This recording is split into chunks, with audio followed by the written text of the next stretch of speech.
To hide all this countless money, they dug massive pits in the forest and buried the cash bundle by bundle. Besides that, they also built small cabins specifically to hide money, with tons of bills stuffed in the walls and ceilings. In the end, Pablo even hid many $100 bills in his mother's sofa, but his mother was extremely disliked by it.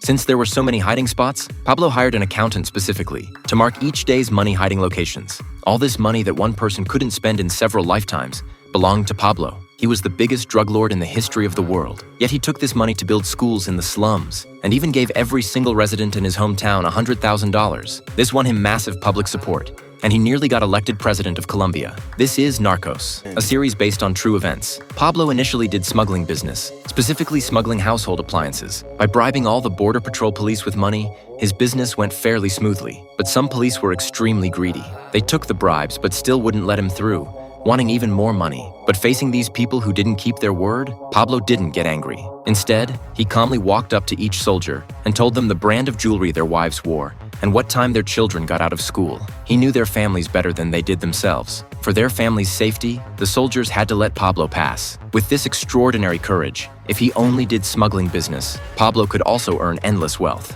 But one day, a drug dealer nicknamed Cockroach found Pablo. He had a small drug lab and wanted to use Pablo's smuggling channels to sell drugs to every city in Colombia. He could earn $10 per gram, but he still underestimated Pablo's ambition. Aquí cuesta $10 al gramo. ¿Cuánto cree pues que va a costar en Miami?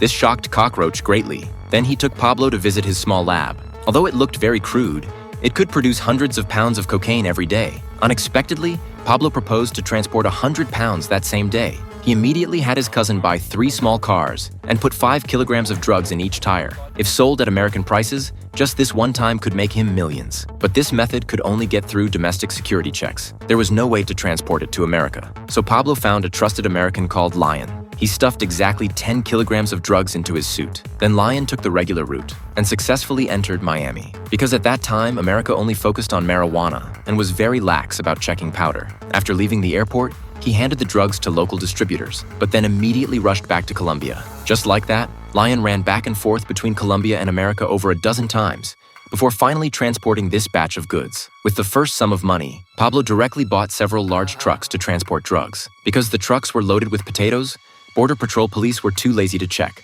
which saved Pablo the money to bribe them. The drugs were hidden in the spare tires. The entire convoy could transport over a ton of drugs at once. To improve efficiency, Lion also hired people. He bribed airport staff with money and filled their briefcases with powder. He even hired dozens of pregnant women to have them swallow drug capsules coated with oil. Swallow 50 packs and get $10,000. Because at that time, U.S. Customs wouldn't check pregnant women. In the end, each pregnant woman's fate was different. The lucky ones could get that $10,000. The unlucky ones had drug capsules rupture in their stomachs, and the women would lose their lives because of it. As the business grew bigger and bigger, Pablo's drug trafficking channels also increased. Soon, fish bellies, shoe heels, and some other legal export goods all hid his drugs. Besides these, Pablo also thought of a method that didn't need to go through security checks, but could transport large quantities of drugs. Lion found him a pilot who flew tourist routes in America. His plane could carry 1 ton of cocaine at a time, but Pablo's cousin still wasn't satisfied with this.